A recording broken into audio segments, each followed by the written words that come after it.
취소 수준의 만취 상태였던 것으로 조사됐습니다. 추석을 앞두고 특별 할인에 들어간 온누리 상품권의 물량이 사흘 만에 소진되자 정부가 다음 주 월요일부터 추가 판매를 하기로 결정했습니다. 규모는 1조 원에 이르고 할인율은 기존과 마찬가지로 카드 모바일형은 15%, 지류형은 10%를 적용합니다. 상품권의 사용처가 늘어나고 특히 다음 주에는 전통시장에서 온누리 상품권으로 농축 수산물을 사면 30%, 최대 4만 원까지 환급 행사도 진행됩니다. 국내 주유소 휘발유와 경유의 주간 평균 가격이 6주 연속 하락했습니다.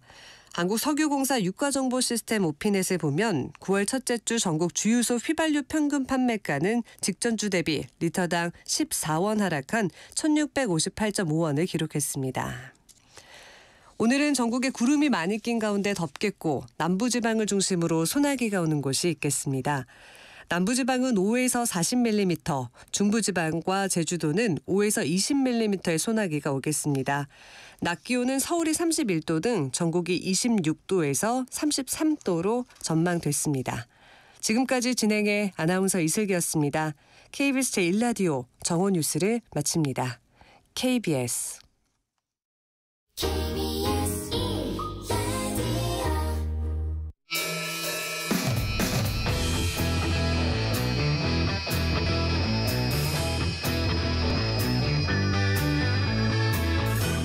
정관용의 시사본부.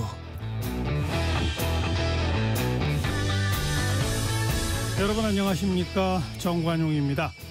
이제 다음 주면 민족 대명절 추석 연휴가 시작되죠. 예전과는 명절에 대한 국민들의 인식도 바뀌었고 아직 일주일가량 시간이 남았기 때문에 추석 분위기는 아직 나지 않는데요. 하지만 추석 연휴에 혹시 아프면 어쩌지? 우리 가족들 중에서 누가 아프거나 다치면 어쩌지? 이런 걱정하는 분들 많으신 것 같습니다.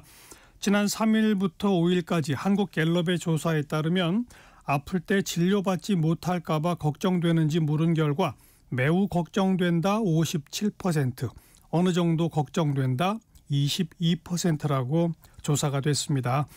의료 대란 관련해서 여야 의정, 이 비상협의체 구성에 여야 그리고 대통령실도 화답한 상황인데 이 국민들의 건강이 달릴 만큼 좋은 결실이 맺어졌음 싶네요.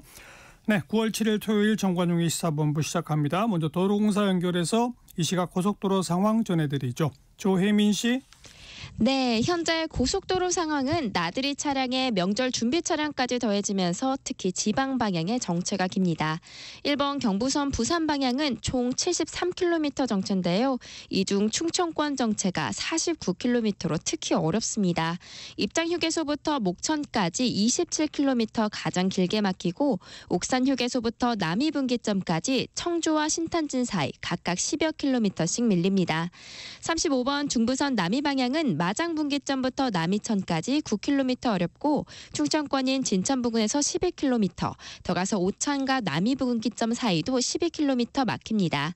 강원권과 이어지는 노선인 60번 서울 양양선 양양 방향은 경기권에서는 남양주요금소부터 서종까지, 강원권에서는 화촌 8터널부터 내촌 4터널까지 정체입니다. 50번 영동선 강릉 방향은 주로 경기권에서는 막히는데요. 마성터널부터 양지터널까지 이천과 여주 사이 각각 8, 9km 어렵습니다. 52번 광주 원주선 원주 방향은 동곤지안부터 대신터널까지 12km 답답합니다. 지금까지 한국도로공사 교통센터 조혜민이었습니다.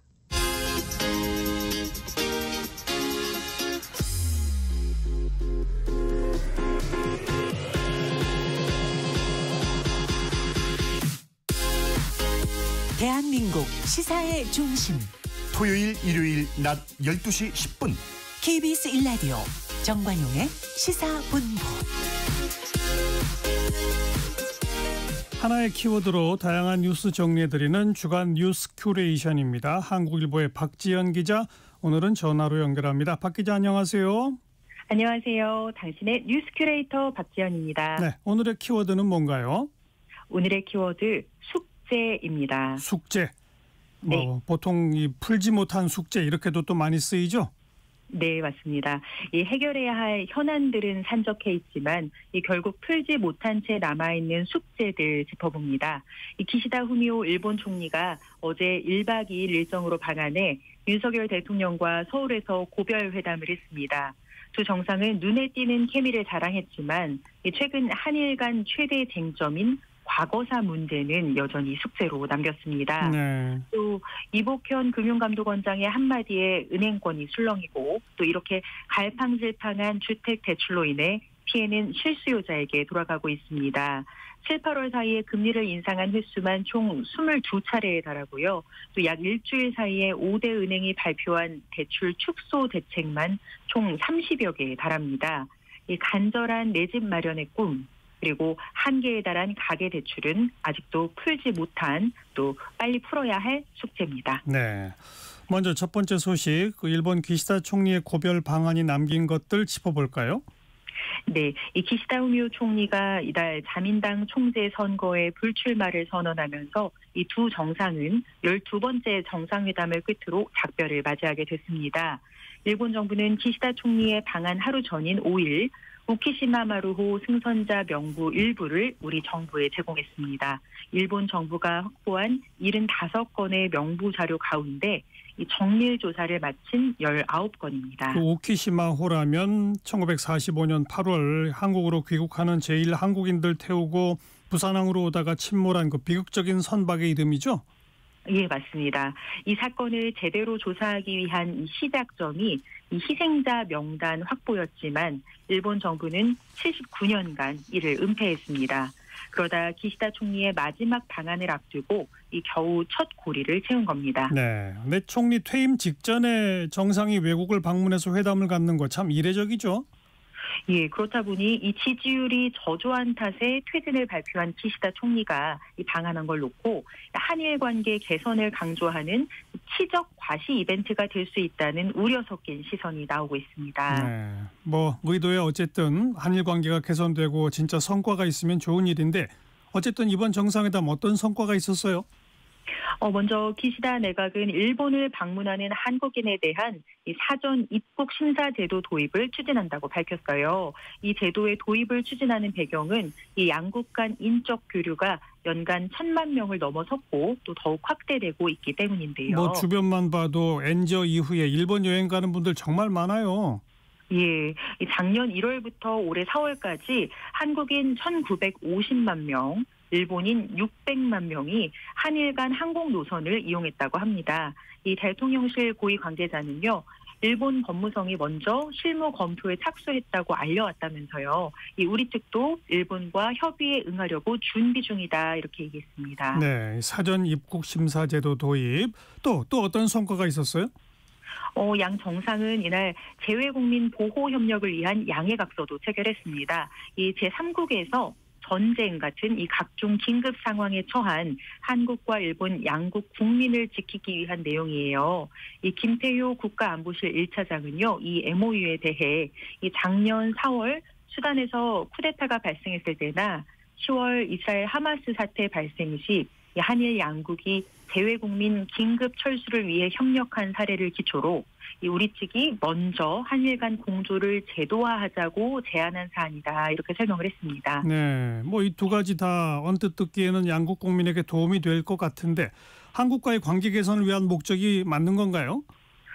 그 점을 잘 봐야 합니다. 이게 기시다 방한을 계기로 이 선의로 포장하는 모양이거든요. 물론 한국인이 일본 땅을 밟기 전에 김포공항이나 인천공항에서 일본 심사관에게 미리 입국 심사를 받으니까 좋아지는 건 맞습니다. 네. 하지만 일본은요, 이 내년부터 일본을 방문하는 대만인들에 대해서도 이 같은 제도를 도입하기로 했습니다. 한국에만 특별히 해주는 게 아니군요.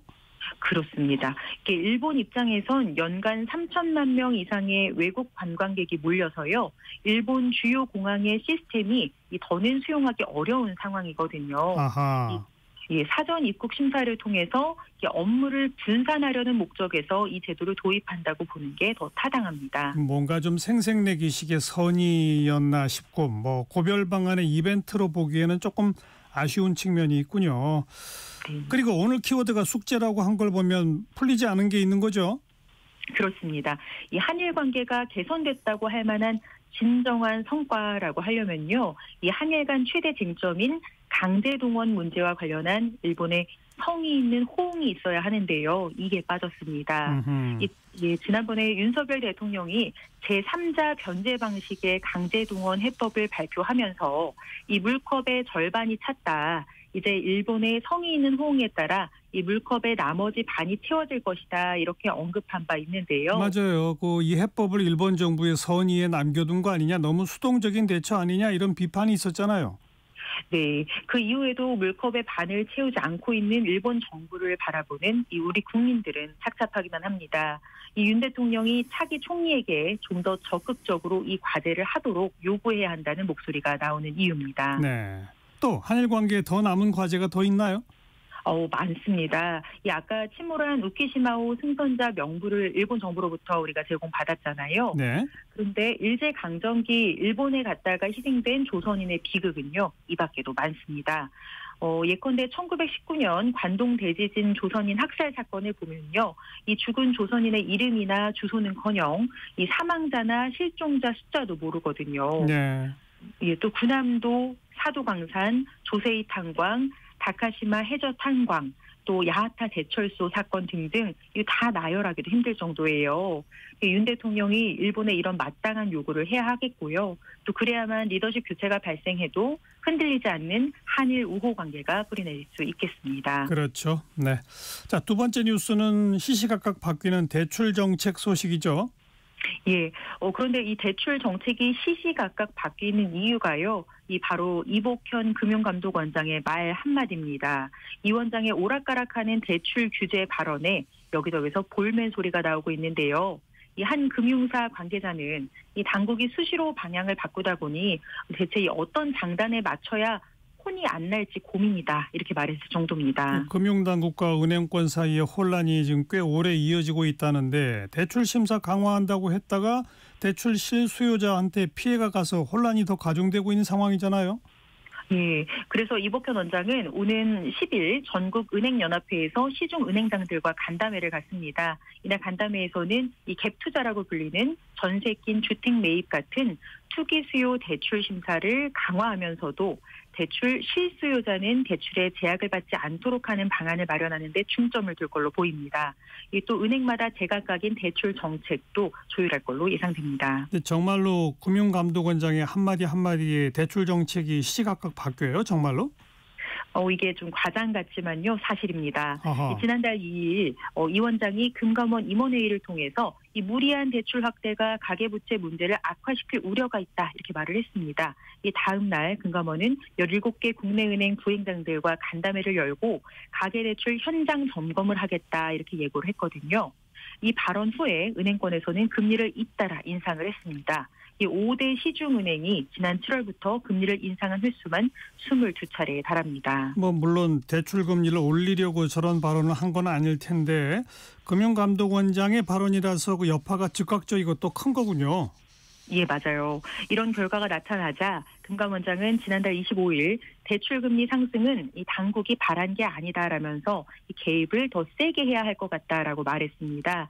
이 금감원은 지난달 27일 실수요자에게는 필요한 대출을 내줘서 불편을 최소화하면서 급하지 않은 대출을 억제할 수 있도록 여신 심사를 강화해달라고 금융권에 당부를 했고요. 자, 그러자 또 움직임이 나타났는데요. 이후 은행권에선 대출 축소 움직임이 이어졌습니다. 우리은행을 시작으로 국민은행과 K뱅크는 1주택자에 대한 주택담보대출을 제한하는 방안을 발표했습니다. 일부 은행은 전세대출, 신용대출 한도와 대상을 또 축소했습니다. 은행들 입장에서도 참 어떻게 해야 하나, 대체 어느 장단에 맞춰야 하나 답답하겠어요. 예, 맞아요. 은행권에서는 볼멘 소리가 터져 나오고 있습니다. 한 시중은행 관계자는요, 이 가계대출 수요를 억누르기 위해 은행이 할 수 있는 건 금리를 인상하거나 또는 대출을 죄는 것밖에 없다면서요. 이 가계대출 관리는 단순히 신규 대출을 규제하는 걸 넘어서 부동산 시장 관리 등 이 전방위적인 대책을 세워야 하는데 지금은 은행 팔만 비틀고 있는 꼴이다. 이렇게 토로를 했습니다. 비전문가들이 봐도 금감원장의 메시지가 명확하지 않기는 해요.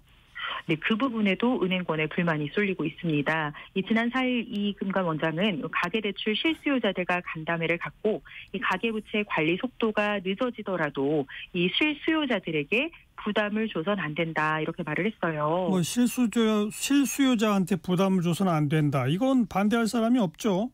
네, 다만 그걸 실현할 구체적인 지침이 필요하다는 겁니다.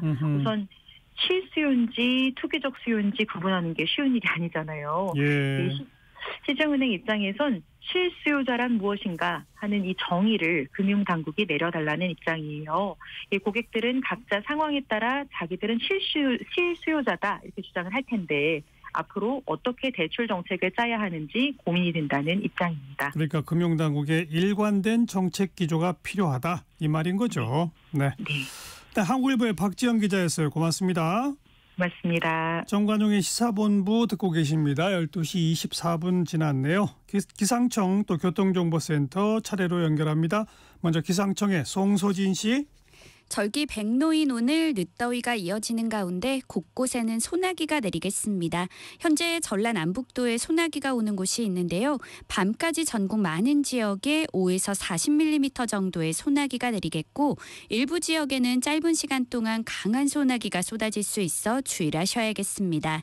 한편 오늘도 평년 기온을 웃도며 낮 동안 덥겠습니다.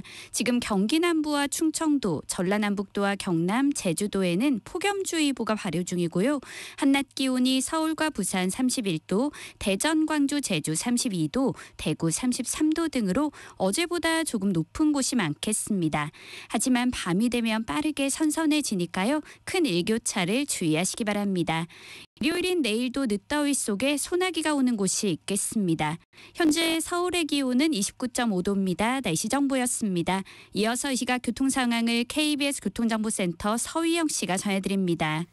네, 서울 시내 강남대로 정체가 심합니다. 오늘 대규모 집회가 예정되어 있기 때문인데요. 강남역에서 신논현역 방향 하위 4개 차로 통행 어렵고요. 벌써부터 정체라는 점 참고하셔야겠습니다. 또 세종대로 숭례문 방면 동화면세점 앞에서도 집회 준비로 전체 차로를 막고 반대차로 나누어 지나고 있습니다. 추석 명절 전주라 고속도로 교통량도 많습니다. 수도권 제1순환고속도로 판교에서 일산 쪽, 소래터널에서 노오지 분기점까지 흐름이 답답하고요. 김포 요금소에서 자유로까지 밀리는데 자유로 진입로에 승용차 추돌 사고 조심하셔야겠습니다. 반대 판교에서 구리 일산 쪽 성남 요금소부터 밀리는데요. 또 하남 분기점과 불암산 터널에서 속도 내려갑니다. 경부고속도로 부산 방향 입장 부근에서 신탄층까지 총 48km 정체고요. 강원도 쪽으로 이동하는 차량들 경기권에 몰려 있습니다. 영동선 강릉 방향 둔대 분기점에서 양재터널 사이 속도 더디고 여주 휴게소와 원주 분기점부터 5km씩 막힙니다. 광주 원주선 흥천이포에서 대신터널 또 서울 양양고속도로 남양주요금소에서 서종까지 정체입니다. KBS 교통정보센터였습니다.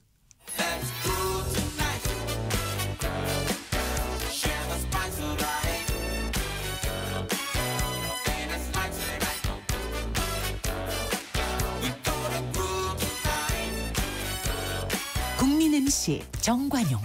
KBS 1라디오 정관용의 시사본부. 달라요. 핫이슈 핫피플 시간입니다. 오늘은 이 국민의힘의 창원시 마산 하포구 지역구 최형두 의원 전화로 연결해서 정치권 이모저모 궁금증 풀겠습니다. 최형두 의원 안녕하세요. 네, 안녕하십니까. 네. 자, 이 의료대란 관련해서 여야 의정 협의체 구성. 이제 뭐 여당도 야당도 대통령실도 정부도 다 의견이 같이 된 거죠? 네, 그렇습니다. 그런데 말씀하세요.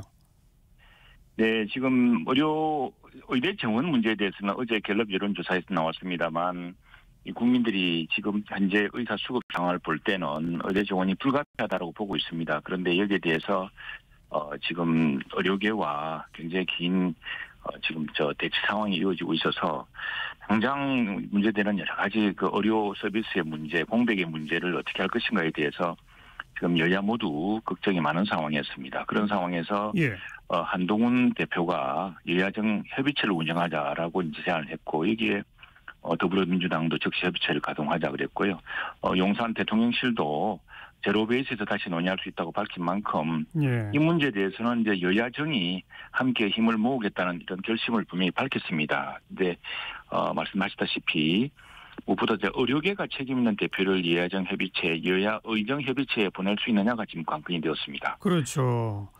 그런데 이제 중요한 건 이 여야 의정 협의체에서는 내년도 2025 학년도 의대 정원은 이제 어쩔 수가 없고 내후년 2026학년도 의대 정원부터 제로베이스에서 논의하겠다라는 입장인데 그러나 의사단체는 당장 내년도 거부터 제로베이스로 논의 안 하면 우린 참여 안 한다라고 하고 있어요. 이거 어떻게 해야 합니까? 대화를 좀 더 깊숙이 해야 될 것 같습니다. 지난번에 우리 국민의힘 국회의원 연찬에서도 지금 이 협상을 담당하고 있는 보건복지부 차관 또 교육부 부총리 또 대통령실의 사회수석이 이런 문제에 대해서 쭉 그간에 이야기를 한 적이 있는데 예. 이 문제에 대해서는 현실적인 그런 여러 문제점들 그리고 그동안 아마도 다 공개할 수는 없지만 그 의료계와 또 의사단체와 또 병원협회 또 전공이 이렇게 이야기하는 그런 걸 바탕으로 실시간 방안을 찾아야죠. 당장 이제 대학별 정원을 확정했기 때문에 예. 내년 정원 조정은 쉽지 않은 상황입니다. 더구나 여기 우리 정부가 무슨 의료계에 무슨 나쁜 감정이 있어서 그런 게 아니라 정부도 특히 지역 현장 저희 같은 경우 마산도 그렇습니다만 여기 제대로 된 소아과 병원이라든가 또 아이를 키우기 위한 그런 기본적인 의료 인프라라든가 무슨 병원 의사가 부족합니다. 절대적으로. 네. 여기에 대해서는 전 국민들이 다 고문감하고 있고 야당도 인정하고 있는 만큼 다만 이제 이 문제를 푸는 과정에서 오해와 갈등과 반목이 깊어졌는데 이 문제를 어떻게 풀 것인가를 두고서 정부도 더 지혜를 발휘해야 되고요. 예. 여야도 역할을 높이고 의사단체에서도 좀 대표성을 가지고서 이 문제를 함께 해결하는 그런 중지를 좀 모아야 될 것 같습니다. 근데 어쨌거나 현실의 문제가 있고 예. 또 현실의 문제를 해결할 수 있는 다른 방법 이 문제도 있기 때문에 예. 그나마 여러 절충점이 나올 수 있지 않을까 생각을 합니다. 글쎄 맞는 말씀이신데 아무튼 막무가내로 특히 전공의들은 내년도 입시 정원부터 백지에서 논의 안 하면 참여 안 한다는 거예요. 그러면 정말로 내년도 논의를 다시 시작할 수는 없는 겁니까?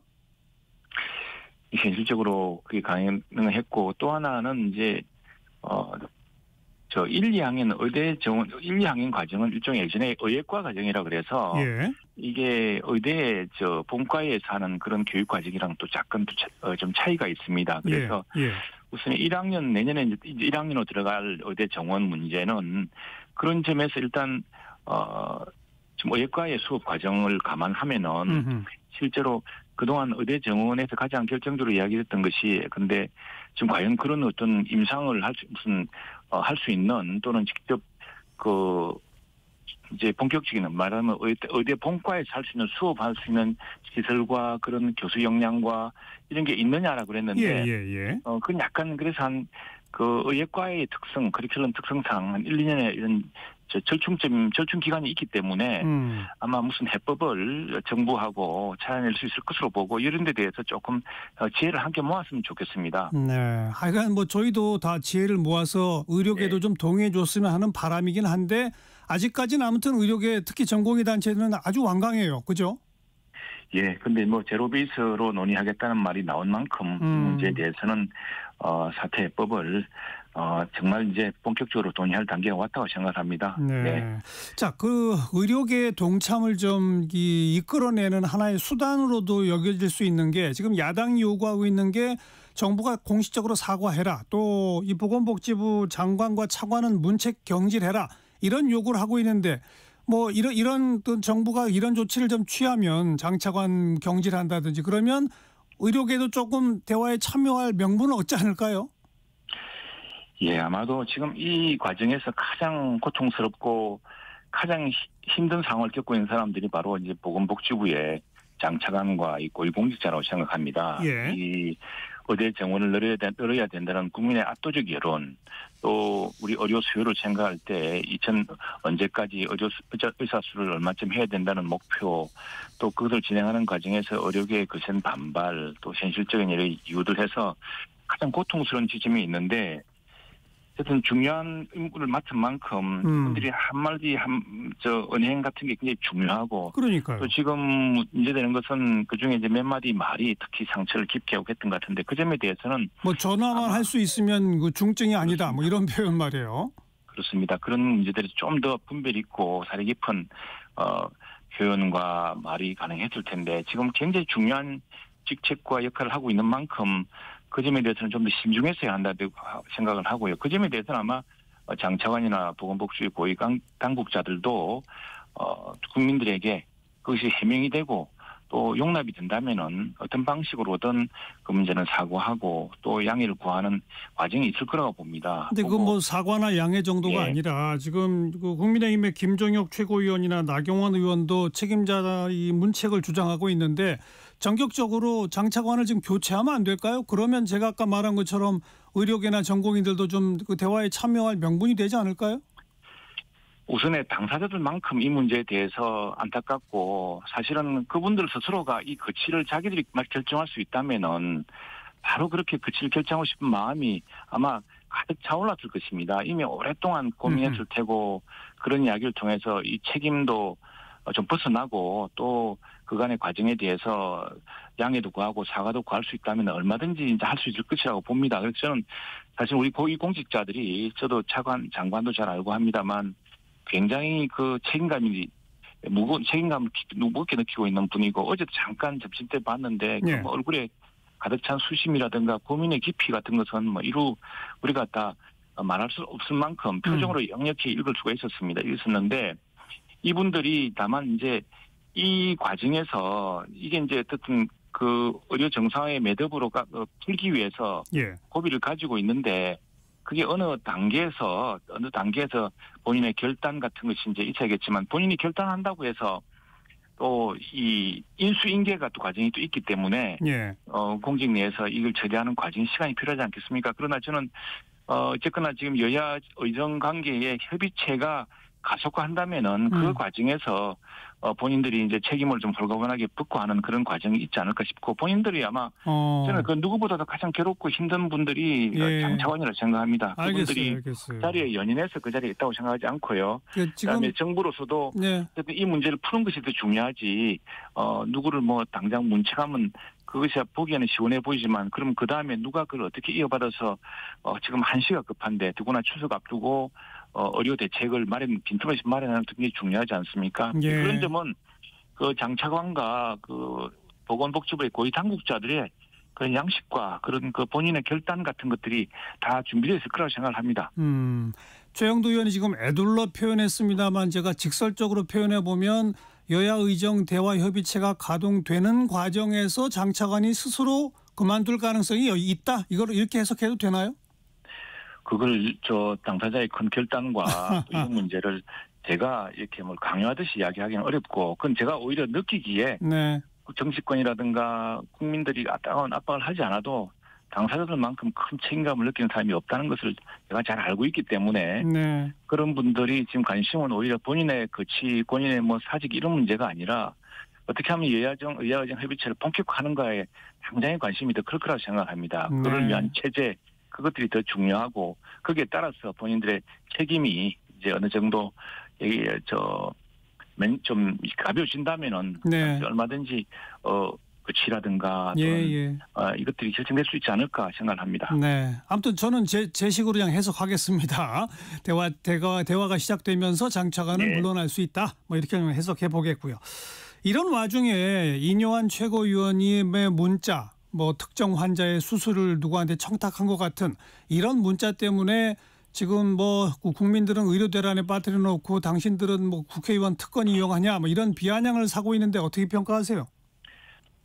저도 사실은 지금 의료계에서도 부정청탁에 관한 이른바 김영란법이 적용되기 시작하면서 저 역시도 저희 선친이 급히 응급실을 찾았어야 됐는데 응급실을 부탁을 할 수 없는 물론 저는 국회의원 되기 전의 일입니다. 이게 일이긴 한데 그걸 많이 느끼고 국회의원이 되어서도 정말 우리 이웃으로부터 또 우리 지역에서도 다급한 호소를 많이 듣곤 합니다. 이 응급실이라든가 수술 일정을 어떻게 해줄 수 없느냐.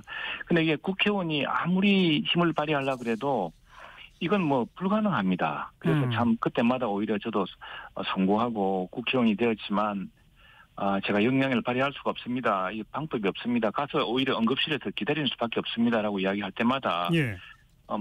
그분들이 서운한 그 감정을 제가 직감을 하죠. 네. 이 사람이 국회의원이 되더니 이 우리한테 소홀하구나 이런 것도 느끼고 합니다만 실적이 불가능합니다. 특히나 대형 병원일수록 그건 불가능하고요. 그런데 이뇨한 최고위원은 연대 의대 의사 출신이란 말이에요. 또 게다가. 그렇다 하더라도 그게 오히려 더 쉽지 않을 수가 있고 더욱이 우리 지금 정부 여당에서 의료계와의 긴장관계를 생각한다면은 그걸 지금 이뇨한 이제 최고위원이 해명한 바에 따르면은 이미 잡혀 있는 수술이고 해서 그 수술이 좀 잘 되면 좋겠느냐라는 취지로 이제 연락을 했다는 것이고요. 저는 아마 그런 점이 있지 않을까 생각합니다. 최근에 저희 동료 의원인 이제 민주당의 김한규 의원 선친도 이제 그런 일을 당하고 이렇게 했는데 지금 의료계 현실이 응급실 상황이 너무 급박하고 실제로 응급실을 이용하기 누가 상황이고 수술 잡기 힘든 상황이기 때문에 여기서 누가 저도 개인적으로 겪어봤지만 누가 아무리 강한 부탁을 한다고 해서 안 된다. 그 의료계에 정해져 있는 내부의 매뉴얼대로 벗어나서 누구를 먼저 수술하고 누구를 먼저 응급실에 넣고 하는 건 불가능하다고 생각합니다. 알겠습니다. 그래서 저는 인유한 최고위원이 해명하신 대로 이미 잡혀 있는 수술 그리고 저희들 보면은 동네나 지인들로부터 여러 부탁을 받곤 하는데 그런 것들을 간접적으로 이미 잡히는 수술에 대해서 역시 그 의사 출신이니까 동료 의사한테 그런 점을 전하는 것이 아닌가 그렇게 사례 됩니다. 실제로 알겠습니다. 인유한 최고위원이라고 빼앗겨간 방법이 있을 거라고 생각하지 않습니다. 네. 자, 국회 개원식에 윤 대통령이 참석하지 않은 거 어떻게 평가하세요? 우리 국회가 너무 양극화되어서 참 안타깝습니다. 저희도 야당 때 대통령에 대해서 오면은 항의도 하고 했습니다만 그 과정이 점점 더 심해져서 지금은 아주 정말 국회에 과연 왔을 때 대통령실이 감당할 수 있겠느냐라는 그 걱정을 하기에 이르는 것 같습니다. 물론 저 역시도 그렇다 하더라도 대통령께서 참석하셔서 야당과 아무리 거세게 비난하더라도 야당에게 설득하고 호소하는 그런 장면을 보여줬으면 어떨까 싶은데 그러니까요. 대통령실의 고민은 또 달랐던 것 같습니다. 그런데 바로 직전에 민주당 전당대회 과정에서 대통령 부인을 살인자라고 이렇게 하는 그런 모습도 있었고 지금 우리 국회 대치 상황과 특히 야당의 공세가 이게 우리 특히 현장에 있어 보면은 본회의장에 있어 보면은 우리 국민들이 느끼는 것보다 훨씬 심각합니다. 심각한 상황이어서 아무리 그래도 물론 국회를 존중한다는 의미로 그 개원식에는 참석했어야 옳은 거 아니에요? 저희도 그렇게 생각하고 그래서 지금 앞으로 이제 두 번의 더 기회가 남아 있습니다만 향후에는 어떤 경우든 반드시 오히려 그럴수록 더 와서 설득하고 호소하는 장면을 정말 간절히 바라고 있습니다. 근데 이미 지나간 사안이고 해서 우리 용산 청와대의 비서실의 고민도 알지만 그럴수록 비서실도 좀 더 국회랑 소통하면서 이렇게 해서야 되는 거 아닌가 싶습니다. 정진석 비서실장은 자기가 불참을 권유했다고 말했는데 이분이야말로 5선 의원 출신의 국회 부의장까지 지낸 분이 그런 권유를 하는 게 옳았나요? 그게 안타까운 대목입니다. 좀 더 야당을 설득하고 야당에게도 호소하고 또 여당에게도 당부를 하면 좋은데 저희들도 거의 최종 순간에 대통령이 이제 불참 사실을 알았기 때문에 좀 아쉬운 대목입니다. 아쉽기도 하고 역시 대통령의 그 소통에서 차지하는 큰 비중이 있기 때문에 오히려 큰 기회를 저희들이 오히려 포기한 것 아닌가 싶은 그런 생각이 듭니다. 네. 자, 또 야당이 요즘 새롭게 제기하고 있는 게 김건희 여사가 지난 총선의 공천 과정에 개입했다. 텔레그램 메시지 이런 등등을 가지고 이제 공세를 펴는데 이건 어떻게 보세요? 그건 마침 제가 당시에 경남도당 위원장을 하고 있었고 제가 바로 이웃 지역구이기 때문에 사정을 다 압니다. 그건 일이 거론됐던 전 의원님께서 소상하게 해명하고 밝히시는 게 또이고 실제로 거기에 대한 입장을 밝히고 있기 때문에 그건 지금 우리 공천 시스템이요. 우리 공천 시스템이 우리 같은 경우는 근데 부산, 경남, 울산과 그다음에 서울의 송파구가 한 지역 여기가 이제 우리 당의 지지세 등을 볼 때 예. 비슷한 상황의 권역으로 인정이 되어서 그 한 40되는 국회의원과 현직 지역구 당협위원장을 상대로 상대평가가 있었습니다. 상대평가를 한 뒤에 하위 10%, 하위 30%에 대한 컷오프와 감산점이 결정이 되었고 그것이 정량화되어 있었기 때문에 공천심사위원 누구도 관여할 수가 없었고요. 예, 그 과정에서 저희들은 뭐 과정을 쭉 잘 알고 있는데 불가능한 일이라고 생각합니다. 불가능한 일이고 그 부분은 뭐 지금 검명되고 있는 그 당사자도 이미 해명을 하고 있고 입장을 밝히고 있기 때문에 그걸 통해서 밝힐 문제고요. 야당이 이제 일부 언론에 난 그런 보도를 가지고서 사실적 가능성이 거의 없는 문제를 가지고서 그렇게 공세하는 것은 오히려 공세를 위한 공세이지 곧 그 사실관계가 다 쉽게 확인될 수 있는 것이기 때문에 예, 뭐 오래 가지 못할 거로 생각합니다. 그러니까 뭐 시스템에 의한 공정한 공천이었다, 뭐 이런 이제 주장이신 건데 뭐 그런 과정이라 하더라도 어쨌든 대통령의 부인이 특정 정치인한테 이런 문자를 서로 주고받는 것 이거 자체가 조금 문제 아니에요? 그거는 뭐 저희들도 그래서 좀 답답한 대목인데 그런데 사실은 뭐 이 당사자인 의원 그 당시에 그 의원 지금 여기서 이제 문제가 여기서 이제 주목을 받고 있는 그 의원님께서 상세하게 해명한 바가 있습니다. 그런 사실이 없다고 밝히기 때문에 저희들은 사실이 없다. 저희들이 주고받은 것이 아니기 때문에 그 당사자인 의원님만큼 정확하게 아시는 분이 있겠습니까? 그러니까 그런 문자를 주고받은 사실 자체가 거짓이다. 이런 거죠 현재까지는. 지금 그 당사자인 의원님께서 이야기하고 계시고 그다음에 서로 그게 어떤까지는 모르겠습니다만 그게 공천 개입이 불가능한 상황입니다. 그런데 또 이 건이 불거진 이후에 뭐 김웅 전 의원 등등이 방송에서 하는 이야기를 보면 지난 총선 공천 과정에서 자기도 주변에 많은 사람들한테 뭐 김건희 여사 문자 받았다라고 주장하고 다니는 사람을 많이 만났다라고 했거든요. 그래서 보통 또 사실 여부와 관계없이 어떤 힘 있는 사람과의 친분이라든가 전화 통화나 이런 것들을 과시하는 게 또 그런 경우가 또 많지 않습니까? 근데 실제로 과연 그런지는 잘 모르겠습니다. 그리고 그랬을 수가 있을까 저는 뭐 굉장히 회의적으로 보고 있고요.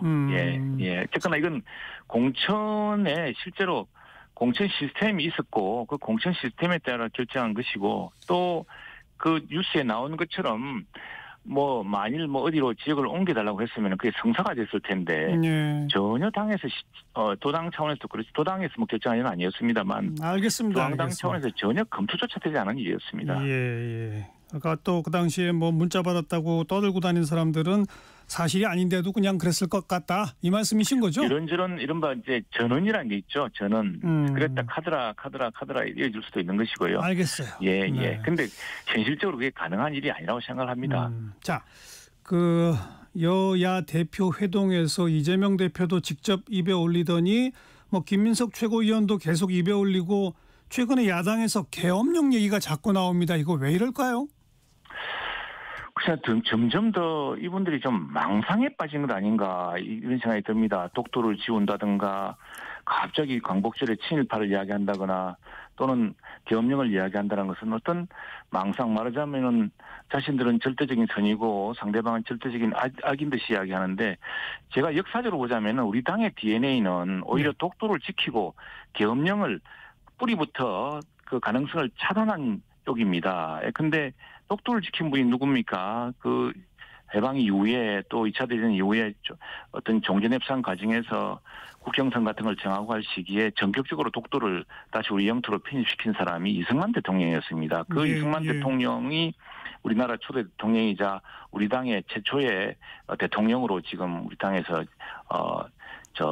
인정하고 있는 분인데 그분하고 다음에 계엄령이라는 그 말을 우리 한국 정치에서 없앤 사람이 누굽니까? 김영삼 대통령입니다. 김영삼 대통령 역시 우리 당이 자랑스럽게 생각하는 그 문민정부의 대통령이셨고 또 금융실명화, 하나의 척결을 통해서 대한민국의 부정부패 또 대한민국에서 군인들이 정치에 개입할 수 있는 싹을 잘라놓은 분 아니겠습니까? 근데 도대체 무엇을 보고 계엄령이고 무엇을 보고 독도 지우기라 그러는지 저는 참 실책이고 이 내부에 어떤 그 망상 시스템이 가동되는지 그런 거 아닌가 싶어 걱정입니다. 제발 네. 좀 그런 그 망상 같은 거 어떤 헛된 이런 그 상상이 저 순환 체계처럼 이어지는 것들에서 벗어나서 현실을 봤으면 좋겠습니다. 어느 국민이 그걸 용납하겠습니까? 지금 어느 군인이 계엄을 꿈꿀 수 있겠으며 그리고 왜 계엄을 합니까? 이미 네. 또 야당이 이렇게 막강한 상황에서는 설령 계엄령이 나온다 하더라도 불가능합니다. 국회가 언제든지 해산시킬 수가 있습니다. 예. 그 계엄령을 해제할 수 있는데 그는 무리한 이야기를. 과거 문재인 정부 초기에도 잠시 이야기 나왔는데 문재인 정부에서 사실 조사해보니까 사실이 아니라고 드러나지 않았습니까? 그런데 뭐 김용현 국방부 장관 후보자가 장관 지명되기 전에 경호처장 신분으로 방첩사령관, 수방사령관, 특정사령관을 불러서 만났다라는 주장은 어떻게 보세요? 그렇지, 거기도 무슨 어느 고등학교 출신이다, 어느 이렇게 이야기하는데 통상적인 그 협의 과정조차도 그런 새 안경을 쓰고 또 학력까지 서로 바꿔가면서 사실은 뭐 그 학교가 아닌데 그 학교 출신이라고 어거지로 맞춰가면서 지금 거의 카드라 수준으로 야당의 최고 지도자들이 그런 말씀하시는데 네. 이거 정말 나라를 위해서 정말 도움이 안 되는 일입니다. 그런 수준에 대해서 만약 그게 사실이라고 하면은 우선 주가가 움직일 겁니다. 만약 그런 정보에 대해서는. 근데 우리도 보십시오. 어딘 남미라든가 다른 좀 정세가 불안한 나라에 투자하겠습니까? 무슨 터무니없이 참 최근에는 저희 당에서 금투세 같은 걸 고려하면서 예. 또 주식시장을 살리고 우리 국민 중에 3천만 명이 주식을 하지 않습니까? 지금 예. 그런 노력을 다 하는데 한동안 민주당이 응하는치 하다가 갑자기 내부의 강경파의 반발 때문인지 물러서곤 하는데 그런 망상에 젖은 그런 추측과 그런 억지 주장이 그것 자체에 지금 우리 주식시장이 끄떡하고 있지 않지 않습니까? 예, 아무도 안 믿는다는 이야기죠. 외국도 사실은 그런 의미에서 보자면은 오히려 지정학의 리스크라든가 어떤 정치적 리스크에 대해서는 외국의 금융기관 또 이른바 사모펀드가 더 민감하거든요. 네, 전혀 움직이지 않고 있지 않습니까? 오히려 우리 경제 펀드멘탈을 강화해서 이렇게 해야 될 시점에 지금 이렇게 터무니없는 주장으로 아무도 믿지 않은 사실을 자기들만 믿겠다고 마치 히틀러 그랬나요? 개별사 그랬습니까? 반복해서 주입하면 사람들이 믿게 되는 것을 생각하는 것 같은데 터무니없는 망상이라고 생각합니다. 그냥 망상일 뿐이다. 근데 왜 자꾸 얘기할까요? 진짜 정치적 의도가 뭐가 있다고 보세요? 민주당으로서는 당장 10월 달에 지금 이재명 대표의 그 유명한 위정교사 재판 결과 있지 않습니까? 그건 지난번에 당 대표이기 때문에 영장을 기각한다는 그런 참 체포영장 당시에 그 영장을 기각했던 그 판사의 결정문에도 보면은 위정교사이면은 혐의가 인정된다라고 했거든요. 그러니까 아무튼 그런 1심 선고를 좀 뒤엎어보려고. 그렇습니다. 지금 민주당의 가장 큰 어떤 위험이란 것은 지금 일극화된 당 대표 체제, 이 당 대표 체제가 흔들리는 것이고, 그러니까 일사불란하게 하시는 분들이 보면은 우선에 독도 지우기를 이재명 대표가 먼저 얘기하고 나오지 않습니까? 알겠습니다. 알겠습니다. 그래서 그건 그렇게 해서 뒤집어질 판결도 아니고요. 네, 알겠습니다. 여기까지 들을게요. 국민의힘 창원 마산 합포구의 최형도 의원이었어요. 고맙습니다. 네, 감사합니다. 네, 1부 마치겠습니다. 알바노와 로미나 파워가 부르는 펠리치타 함께 듣고 1시에 다시 오죠.